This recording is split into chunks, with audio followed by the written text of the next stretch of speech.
Hi, everyone. Thanks for joining us. And thank you so much to SOSV for hosting this discussion on grid infrastructure.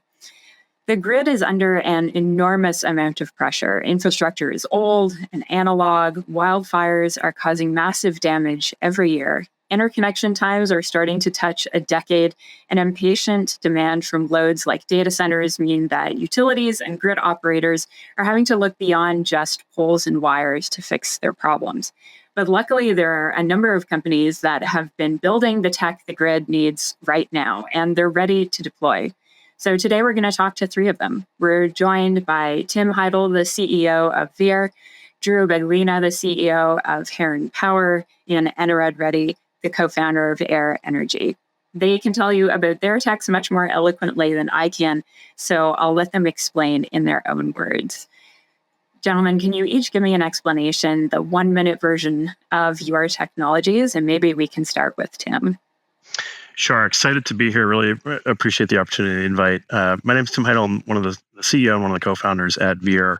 We're developing a new generation of superconducting-based cables, conductors, bus bars to deliver power through transmission and distribution grids all the way down to end-use customers. We use high-temperature superconductors, which generally can enable us to achieve 10 times more power in the same space as that used by traditional cables and conductors. Amazing.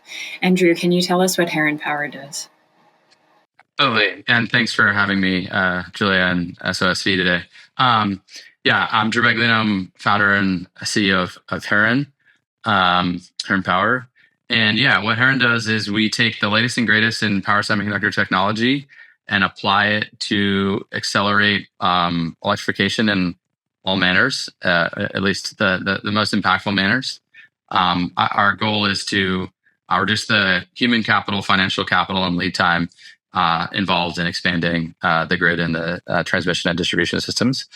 Our first product enables renewable energy developers, data center developers, energy storage, EV charging to connect their technology, which is usually at around 1,000 volts DC, directly to the sub-transmission voltage of 34 kV AC without the use of a legacy transformer. And that debottlenecks the transformer space, the grain-oriented electric steel space for all users. And it allows these applications to have a more power dense, more efficient, easier to maintain and deploy solution for their energy projects. That's great. That really sounds like something that everyone is looking for at the moment. And Anirudh, last but not least, can you tell us a bit about Air Energy and what you're doing for the grid? Sure. Thanks, Julia and SOSV for having me here today. I am Anirudh Reddy, co-founder and CEO of Air Energy. At Air Energy, we've taken established grid equipment technologies and are finding new ways to design, manufacture, and maintain them. We've gone to market with one offering around transformers and have found ways to deploy these technologies on the field more than 50% faster than what the incumbents are able to today by finding efficiencies in the engineering and supply chain of these equipment. Great. Thank you so much, everyone, for walking us through what you do. I want to stay on the technology series of questions right now because it's all fascinating and I want to talk a little bit more about it. So I'm really interested in the key differentiators here. Obviously, there's a lot of grid technologies that have been around for a while, but you're all doing something that really changes the game. So Tim, maybe if we can start with you. We've been hearing about high temperature superconductors for a long time. Can you tell us what's different in this moment and what's really opening up that market? Absolutely. So you're exactly right. High temperature superconductors have been piloted for transmission and distribution applications for well over 2 decades now. And the material itself has achieved a tremendous amount of new maturity. The costs are coming down, the quality is going up. A lot of that's actually being driven by sister companies in the fusion space. A lot of the magnets that a lot of the fusion community are building now use the same high temperature superconductors. We also are bringing to this technology class a new set of cooling techniques and product designs that we believe can achieve higher scalability, longer distances, lower costs, and higher reliability than what we've seen historically. We truly believe the combination between the high reliability and scalable product designs that we're bringing, many of which are patented, with the cost reductions we've seen in high temperature superconductors over the last decade or so, really opens up the opportunity for this technology to finally become ubiquitous. Just in case your audience isn't familiar with superconductors, it's worth just highlighting, this is a class of materials that under certain conditions no longer have resistance. And so you might remember conductors are ultimately limited by their heat that's generated when you're flowing electricity through them, and you've got to get that heat away from the conductor. Well, these superconductors, since they don't have resistance, they've got far lower losses, negligible losses in most cases. And so that's why we can squeeze a lot more current through a much smaller material and therefore a much smaller space, and enable far faster deployment of infrastructure for both transmission as well as end uses. Very cool. So cutting edge tech finally made scalable, and the really low losses, meaning you get more power for the space you've got. That sounds pretty great to me. Drew, can you tell us a bit more about what you have done in the innovation in this space? Is it about the materials? Is it about digitalization? How does your tech make a transformer better?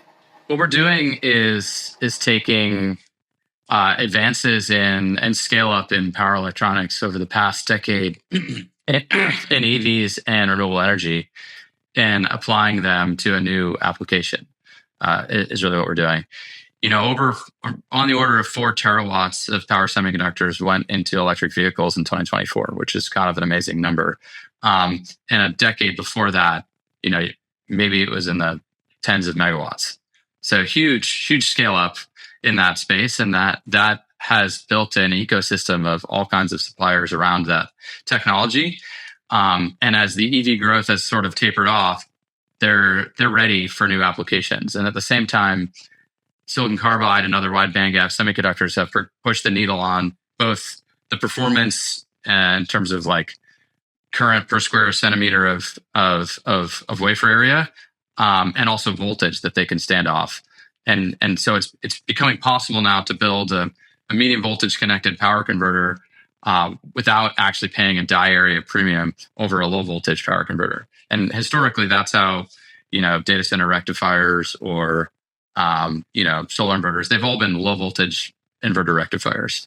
Technology leaders have set in motion. We can open up brand new applications, and the first application we're going after is moving a 60 hertz voltage isolation problem up to the hundreds of kilohertz using active devices. And once you have active devices in a product, now you have bidirectional power flow control. You can do all kinds of grid stabilization functions directly in the product. You don't need to have like tap changers on transformers or dynamic cap banks or synchronous condensers or anything like that you would use in a legacy grid to stabilize frequency and voltage. So you not only are improving the efficiency by getting rid of the standby losses of a typical transformer, reducing the footprint, reducing the mass by 50 to 100x in the core transformer, but you're also getting this dynamic control aspect. And so what we're doing is bringing all of that together in kind of a first of a kind deployment of this solid state transformer technology for these large scale grid applications. Over 600 gigawatts of utility scale megawatt class power electronics were deployed for solar batteries, data centers, EV charging in 2024, and that number is probably going to be over a terawatt this year with the continued growth in solar storage and data centers. So big market, and everybody's ready for a new application, a new opportunity, a new technology, I guess. That's very cool. So taking the innovation from the EV space, applying it to the grid market, making something more compact that can just provide a lot more flexibility in how you use it. It's very cool. Anirudh, you mentioned that you're able to supply your transformers 50% faster, if I'm remembering that rightly. Is your supply chain really your differentiator? I would say it starts with it's the process by which we are able to do that rather than the supply chain in itself. These large high voltage grid equipment are bespoke and unique to each individual project. So you've got to design a transformer that meets the needs of one project, and it's not going to suit any other need. And that in itself places a significant strain both on the supply chain and on the developer and owner of the project. For one, in this volatile environment, the developer and the owner of the power project doesn't always know what exactly he needs for a particular project until much later, and it's too late. He only has partial information to begin with. And on the supply chain side, because you're building bespoke equipment, it elongates the lead times even further, especially further down the supply chain of the components and raw materials that go into the transformer. So what we do is we're able to step into the customer's shoes and provide and able to understand their system and design equipment in a manner that factors in, that allows for variability in certain specifications of the equipment as the project progresses at different points in time. That gets them to pull the trigger earlier. And at the same time, we design the equipment in a manner that reduces variability in the supply chain, especially for components that are on the critical path or that have a really long lead time. That's allowing us to crunch lead times from both ends. Amazing. So getting a custom built transformer much faster than you would be able to. Supply chains are clearly critical to grid tech, and there was a lot of press a few years ago about how long you would have to wait for a transformer. I'd love to level set for the audience who maybe haven't been following it as closely as you all have. Have supply chains eased? Are we in a better position now, or is it still one of the biggest bottlenecks to more transmission and distribution grid rollout? I think I'll throw it out there that certainly some of the longest lead components have the lead times have stopped increasing, and that's what you're seeing is manufacturers respond. That's true of, and and Anurag can speak more to this. There's been a lot of announcements of additional capacity in the transformer space and also in the switchgear space recently. But they're still really long compared to historical norms. And I think that partially represents the historical conservatism of the electricity supply space, where folks don't want to be over-investing. They actually prefer to have longer lead times than shorter lead times. And I think against a backdrop of multiple decades of slow to no growth in the Western world on electricity space because of energy efficiency and other things, that was maybe correct decision making for then. It's really not correct decision making anymore. The other comment I would add is, one of the biggest concerns with supply chains these days is actually just how nimble you need to be with the evolving trade and tariff legislation, and not just in the U.S. but in all kinds of places. It's just a challenging business environment to operate in and be able to predict your supply chain performance from a cost perspective. And so I think a lot of, especially large volume purchases, are coming with, force majeure clauses and other regulatory, languages that make the deal a little bit higher friction and try to share the risk. But there's a lot of risk out there. Yeah, absolutely. And just so many things that are just completely out of your control. Tim, how are you thinking about supply chains? Obviously, you have a very specialized product. Has it been challenging to figure out that aspect of your deployment? Yeah, so our whole field is increasing in scale very, very quickly as we start to anticipate large projects in the years ahead. So, we've had to partner with a lot of the existing suppliers for the material and for some of the cryogenic equipment and some of the electronics that we wrap around our systems as well. I think we've had a really fantastic experience so far partnering with a lot of these folks, looking at multi-year forecasts, trying to co-plan how we're going to expand together and thinking about how we invest in the right supply chains going forward.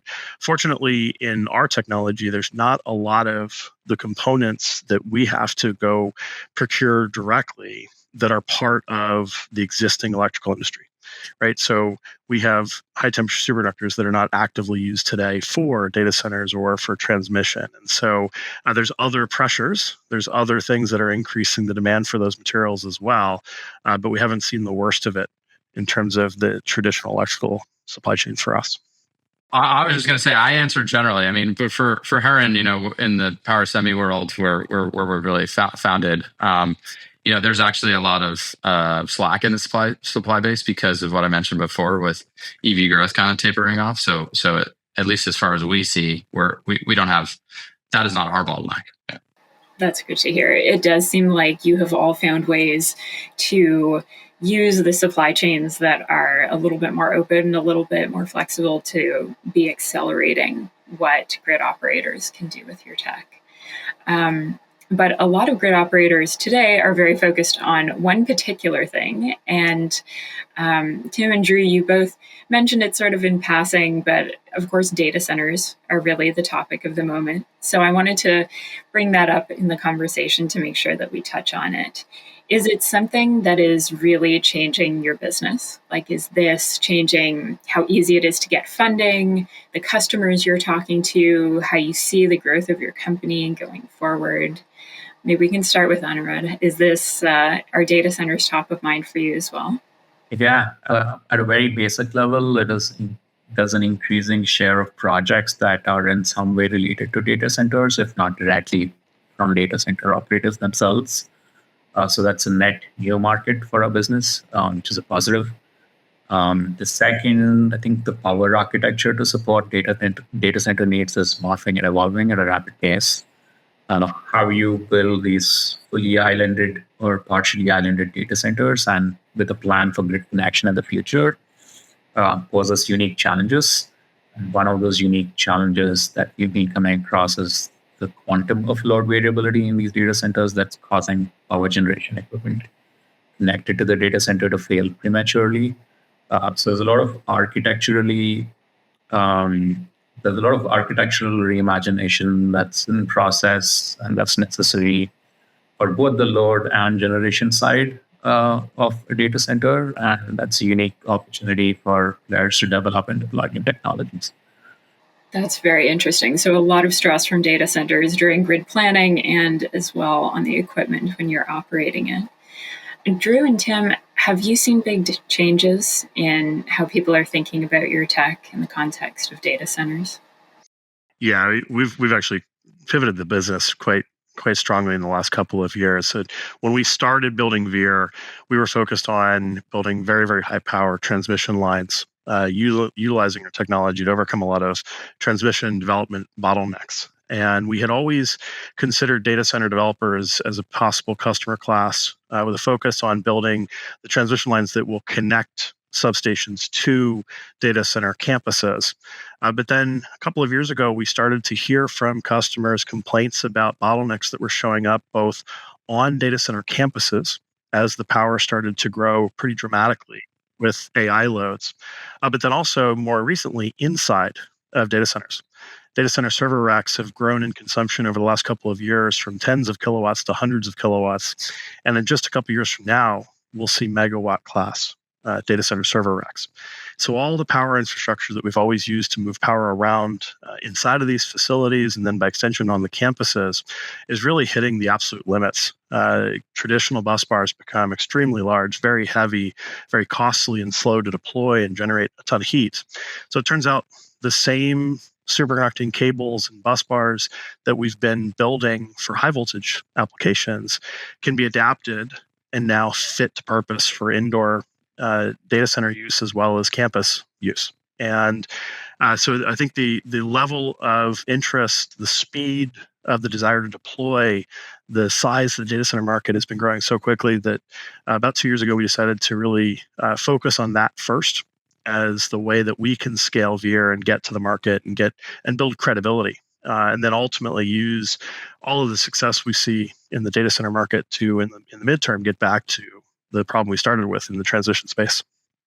Amazing. Wow. So an order of magnitude change and what you're seeing inside the data center definitely demands a revolutionary tech. Drew, has it changed how you're operating or, how your investors are talking to you? Yeah, definitely. It was interesting when we first started engaging with the large participants in this DC to AC conversion market, the market for our first product here in Link. The largest by far is solar, roughly 500 gigawatts in 24, followed by storage, 50 gigawatts. And when we were going and talking to these customers about this product, they're like, "Oh, that's great."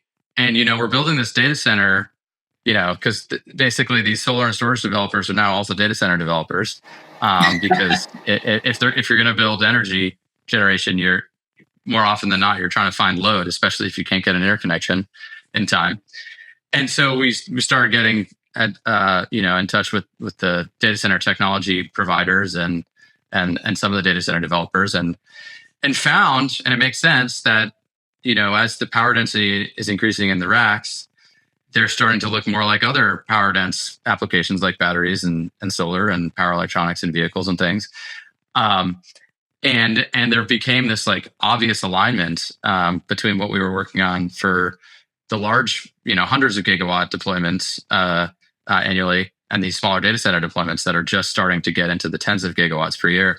And the cool thing was that we could actually help, folks like NVIDIA and Google and others as they think about how to move from the 12 volt, 48 volt world that they've been for so long, up to 800 volts, where, in my personal experience, we did an 800 volt, power electronic system for superchargers and power pack back in 2017. So almost a decade ago. And there are plenty of EVs on the road now that are at 800 volts.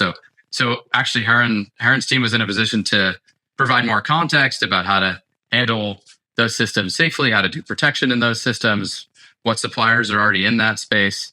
And so I think we've actually helped accelerate this power architecture change for data centers that they need to do anyway, if they're going to go to megawatt racks, like Tim said. And so that sort of put us in the middle of something that we weren't even intending to go after. So it's definitely been interesting, not just from a technical perspective, but also from investors, because they see that as well. Yeah, thanks for asking about that. Yeah, I think the scale of data centers just in every way for everyone involved in the supply chain has just become pretty mind-boggling.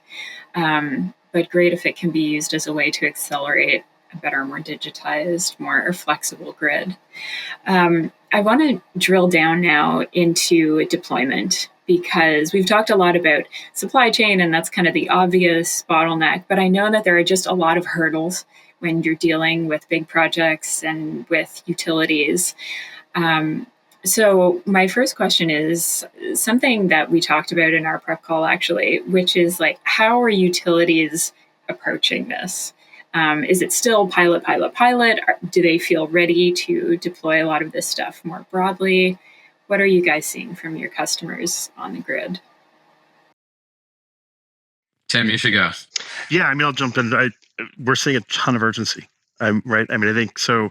The growth that we're seeing right now is not like anything we've seen in a very long time. And there's a sense of we're in a global race to win AI expansion. And so there's a sense of urgency both on the side of the developers and the tech companies that are trying to build the largest data centers, the highest performance data centers we've ever built. And then, of course, there's a ton of sense of urgency on the utilities to be the enabler of all of that economic development, all that economic activity in any given location. And so the speed is really, really high, right?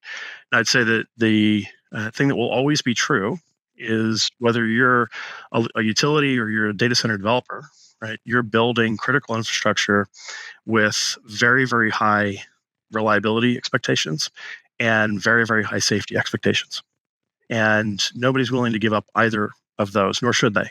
And so I think we're still always going to see folks being really careful about making sure the technology works, that it is reliable, that it is safe. And I think it's incumbent on vendors like ourselves to think really hard about how do we prove that for as many customers as fast as we possibly can. In some cases, that'll be through pilots. pilots and demonstrations that we build, as well as pilots and demonstrations that we do with customers and other stakeholders in the environment, all with an aim towards how fast can we build that credibility to get designed into some of these really big projects that folks are planning on right now. Yeah, absolutely. The credibility for such a critical asset is something that naturally takes a little while to build up. Anurag, you've done several projects in the US. Have you seen a big change from, say, your first project to the latest one? Are there any markets within the US that you think are moving faster than others? We've started deploying product already starting June of this year. We found a lot more commercial traction and openness to new solutions related to what we had imagined it would be when we started. We found a lot of success in the renewable energy generation space, that portion of the market. And I think it just got a lot easier as time passed because several customers came back to place repeat orders, even though we hadn't delivered anything to them yet. There was also a strong word of mouth where existing customers were referring us to their friends in the industry, telling us that, hey, these people could potentially help them. So I think what we've learned is there's a real need and an ask for a player or players who can help them resolve their current problem and help them navigate the current uncertainty around one, availability of equipment, and second, the political and global tariff landscape. So that's a market segment that's been pretty open to the players. Yeah, I think people are much more aware of the problems now on the grid and everything that needs to happen to solve its problems. So, Drew, where do you think the bottlenecks still are? And who do you think needs to be fixing them? Well, I think specific to your question about utilities, right? Like a lot of what we're describing here are opportunities to increase capacity, but also reduce capital. And in the past, incentives weren't always aligned for capital cost reduction to actually be something that utilities were interested in. And again, if you zoom out, in a world where energy demand wasn't increasing, and your only return on investment as a utility is based on capital deployed, the incentive to actually come up with new solutions that were lower capex or otherwise different may not have been there. But now in a world of demand growth, where whether or not a data center ends up in your territory versus another territory is a function of how quickly you can interconnect them and make it easy for that load to show up, or the same thing on the generation side. Innovative solutions are what is needed actually by the utilities, and that's true across the full stack. Hardware and software, planning, everything. So I think what I've found is when we engage with this general concept of, hey, we're out to reduce your OpEx, reduce your CapEx, like that's what we're trying to do. There's massive interest in that on the part of utilities. We'll still have to go through, as Tim said, a pilot or two, but what's happening also more quickly now is if one utility has success, other utilities are very fast followers. So broadly on our bottleneck, is the engineering R&D process. Like we're doing things that haven't been done before, and we'll try to accelerate to the extent we can, but we need to demonstrate to ourselves that we actually meet our claims on reliability, on performance, and that is a rigorous testing process. And we will also deploy our product ourselves before we ask our customers to put it on their own sites. So there are steps along the way over the course of the next year to two, that where we could have hiccups or problems, and that could delay us. I really see our R&D process as our primary bottleneck at this point. Yeah, I don't think anybody wants to hear that there were any shortcuts taken on developing hardware. We talked about how it was a critical piece of equipment and worth the time to make sure it does everything it says on the label. I want to end with a slightly broader question, which is we've kind of seen these two reimaginings of the grid. One that is about using what you have, but in a very digital, optimized, some would say AI-enabled way, and the other, which is just you're never going to get away from more poles and wires. Let's just start rolling out the cables and buying land. Do you see one as leading into the other, and where do you guys fit into that? And maybe we can start with Anirudh. I think there's definitely you're facing. There's an increasing need for one, which is established technologies, more of them, and there's a growing supply-demand gap. And while you're doing that and the way the grid is evolving, there's a need for a digital future, a more active future, where all the equipment deployed on the grid and the grid itself needs to operate differently. When will the need for these current established technologies start waning and start switching over into newer technologies? And it might happen by region or it might happen overall, but it needs to happen at some point in the future. But I think there'll be a significant overlap where one ramps up and the other phases out, because in the current context, there's a growing supply-demand gap cumulatively for both existing and new technologies together. I was just gonna say that the grid in all countries is like a huge asset, but actually it's an underutilized asset in almost all places. So, like what we're gonna see is both additional investment in transmission and distribution as it's been traditionally done, but then also all kinds of technologies, including things like virtual power plants and dispatchable DERs and other solutions, storage in different parts that are going to drive the utilization up. And that's just needed because ratepayers can't tolerate like huge rate increases because let's be honest, it's like more expensive to build things now than it was 2 decades ago or whatever. And so the only way out of huge rate increases is getting more utilization, more kilowatt hours per the fixed costs.